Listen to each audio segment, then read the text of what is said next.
All your reactions start with thoughts of what you imagine yourself to be.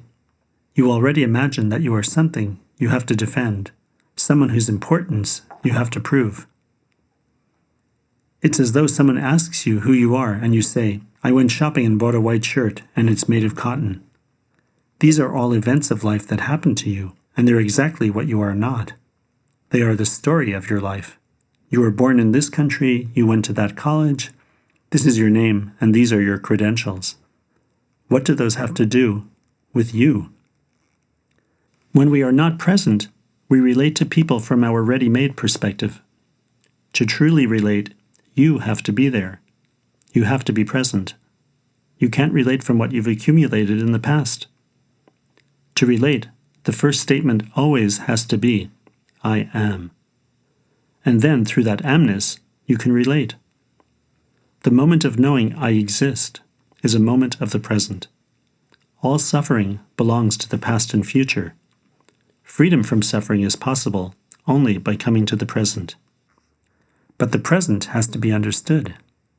The present is not something between the past and the future. That's our usual mistake.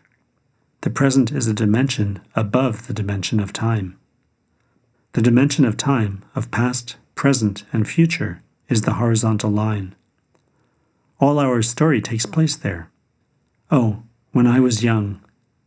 But our life is not only this one line, past and future, events passing. Events come and go, but where are you? On the horizontal line, we're like hay in the wind, in the hands of events. Where does the horizontal line go? Nowhere, only to the past and future. The present is on the diagonal line. To be on the diagonal line, you need an aim, and you need direction.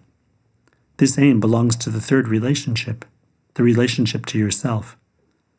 This relationship begins with the desire for understanding the meaning and purpose of your life.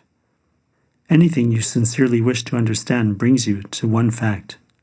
In order to understand anything, you first have to understand yourself. When you have a taste of your true nature, it shows you that's possible for you. Your being is eternal. It did not appear in order to disappear. The real is eternal. If this becomes your understanding, part of your inner organization, you can place things correctly and benefit by what you see. Two things are important. The first is what is given by existence. The second is what you can do. We share possibilities and responsibilities with the rest of existence. We have an eternal aspect, but we forget about it and live only in our temporary aspect, which is in the cycle of birth and death. It appears and then disappears.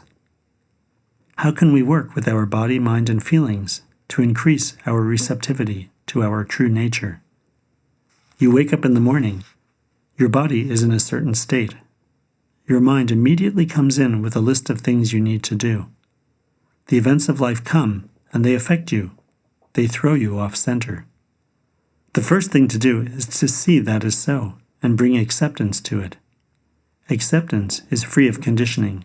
The part of you that accepts your conditioning is not conditioned.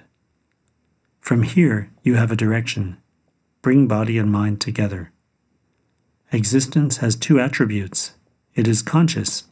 It has light for us to see with. And it is benevolent. Existence is supporting us, even when we don't know it. Eventually, we see that all the experiences we wished we could have avoided were actually necessary for us. Our ego causes us many difficulties because it wants everything to go its way. But even that is there for us to benefit from. Darkness can't exist in the presence of light. It disappears as soon as the light comes. Your being is light. Your consciousness is light. Your thoughts aren't. Your feelings aren't. Light doesn't fight with darkness. It sees through it.